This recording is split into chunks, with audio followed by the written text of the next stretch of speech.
अगर आप इस चैनल पर नए हैं तो मेरी हौसला अफजाई के लिए इस वीडियो को लाइक करें, चैनल को सब्सक्राइब करें और साथ साथ घंटी का बटन भी दबा दें। शुक्रिया।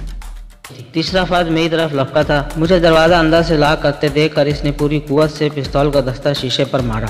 शीशा तो नहीं टूटा, हाँ इसके हाथ पर शदीद चोट आई थी। अभी वही सदमे से संभल नहीं पाया था कि आमिर खान ने उसे उछलकर लात रसीद की। वो सड़क पर जा गिरा। हमलावरों की दो ताहिर नफरी तबाह हो गई थी। जिसने मेरी कार के ड्राइवर को बेहोश किया था, इसने डिग्गी के अकब से आमिर खान पर गोली चलाई, मगर कज़ा इसकी आई थी जिसकी कलाई आमिर खान ने तोड़ दी थी। वो हाथ थामे अब तक ज़मीन पर पड़ा था। उसने बड़े गलत वक्त पर उठने की कोशिश की थी।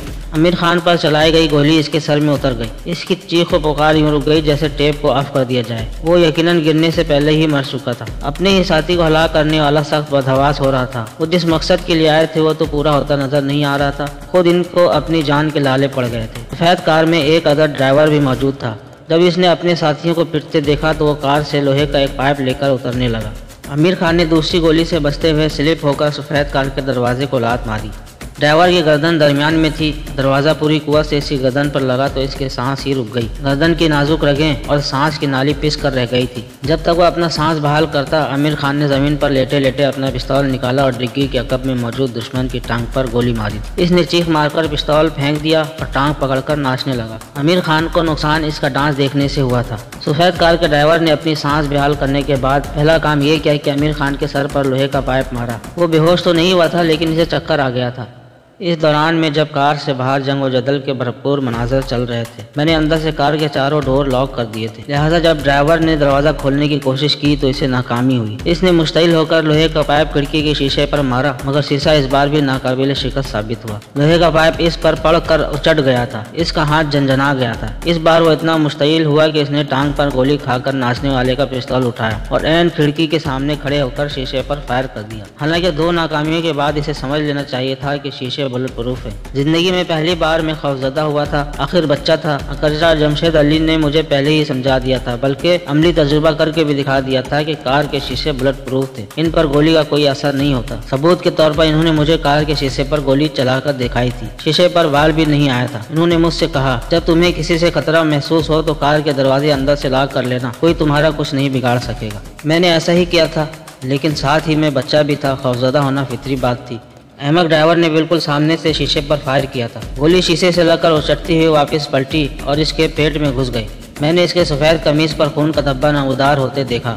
इसने दहशतज़दा नज़रों से अपने खून को देखा और चीख मारकर वापस कार की तरफ भागा। हाथ तोड़वाने वाले और पैर में गोली लगने वाले पहले ही कार में सवार हो चुके थे। उन्होंने मरने वाले को भी कार में खींच लिया था। शायद गोली ड्राइवर को पेट में किसी नाजुक मुकाम पर नहीं लगी थी, इसलिए इसे कार वहाँ से निकाल कर ले जाने में दुश्वारी पेश नहीं आई। वो लोग जो अब तक कोने खुदरों में छुपे मार धाड़ से भरपूर ये सिनेमा ज़ौक़ और शौक से देख रहे थे, सीना तान के बाहर निकल आए थे। किसी ने कबल अज़ वक्त मुदाखलत करके फौत होने की कोशिश नहीं की थी। आमिर खान किसी कदर होश में था और जब इसे पानी वगैरह पिलाया गया तो मुकम्मल तौर पर होश में आ गया।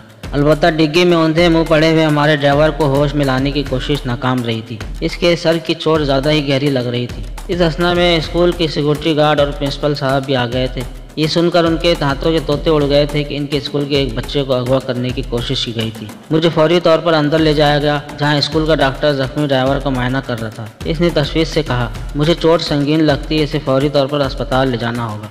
स्कूल से पहले जमशेद पैलेस फ़ोन करके वहां इस वाक़े की इतला दी गई। फिर जख्मी ड्राइवर के लिए एम्बुलेंस तलब किया गया। तीसरा फ़ोन मुकामी पुलिस स्टेशन किया गया। पहले एम्बुलेंस आई, इसमें जख्मी ड्राइवर को अस्पताल रवाना कर दिया गया। फिर जाबिर आया था। जमशेद अली की गैर मौजूदगी में तमाम मामलात का जिम्मेदार वही होता था। इसने आते ही आमिर खान से हमला औरों के बारे में पूछा और कुरेद कर सवालात करता रहा कि वो कौन थे, क्या इनमें से कोई पकड़ा गया और ये कि इनकी खास निशानी इल्म में आई। आमिर खान ने सारे सवालों का जवाब नफी में दिया था। मैंने महसूस किया कि ये सुनकर जाबिर ने जैसे सुकून का सांस लिया था।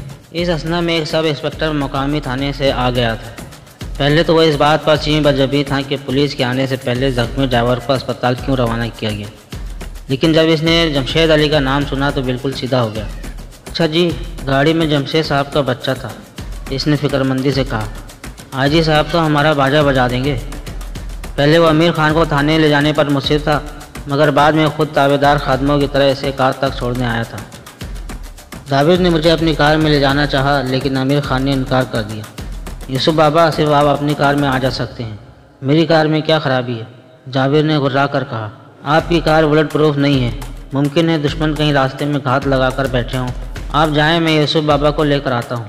तुम्हारे सर पर चोट लगी है, रास्ते में कार न संभाल सके तो हादसा कर बैठोगे। ये चोटें मेरे लिए नई नहीं है, आमिर खान ने इत्मीनान से कहा। आप फिक्र ना करें। फिक्र कैसे ना करूं? जाबिर का लहजा बदस्तूर खराब था। ऐसा करो तुम मेरी कार ले जाओ और मैं यूसुफ को लेकर आता हूं। आमिर खान ने एक बार फिर नफी में सर हिलाया था। यूसुफ बाबा, मेरी जिम्मेदारी है और मैं एक ही सूरत में जिम्मेदारी किसी और के सुपुर्द कर सकता हूँ, जब मुझे इसे संभालने की हिम्मत न रह जाए। अपनी बात रद्द किए जाने पर जाबिर की आंखों में कहर की बिजली सी चमकी थी। वो जमशेद अली का दस्ते राज था और आमिर खान एक मामूली मुहाफिज। लेकिन मसला ये था कि आमिर खान को खुद जमशेद अली ने बराह रास्त अपॉइंट किया था और वो उन्हीं को जवाबदार था। जाबिर ने अपनी कार में बैठते हुए पूरी कुव्वत से दरवाज़ा बंद किया था और हमारी तरफ देखे बगैर निकल गया। मैं पहले ही अपनी गाड़ी में मौजूद था। आमिर खान ने अंदर बैठते हुए कार चला दी। रास्ते में इसने कार एक गैर मुतवक्का सिमत में मोड़ ली थी। मैं परेशान नहीं हुआ था, मुझे आमिर खान पर पूरा भरोसा था। तो इसने कार एक वीरान जगह रोक ली और सामने रखा राइटिंग पैड उठाकर इस पर कुछ लिखने लगा। इसकी रफ्तार इतनी तेज थी कि इसने देखते ही देखते 2 सफ़े भर दिए थे। फिर इसने ये सफ़े फाड़े और इन्हें मोड़कर मेरी तरफ बढ़ा दिया। इसे हिफाजत से अपने बैग में रखिए। इसमें क्या लिखा है? मैंने तजस्सुस से इन्हें खोल कर देखा। इसमें किसी नामानूस रस्मुल ख़त में कुछ तहरीर था। ये ना तो उर्दू थी और ना ही अंग्रेज़ी। मैं इन दोनों ज़बानों से वाकिफ़ था। आमिर खान ने कार दोबारा आगे बढ़ा दी। बकिया कहानी अगले हिस्से में मुलाहिज़ा फरमाएं। इस वीडियो को लाइक करें, चैनल को सब्सक्राइब करें और साथ साथ घंटी का बटन भी दबा दें। आपके ताउन का शुक्रिया।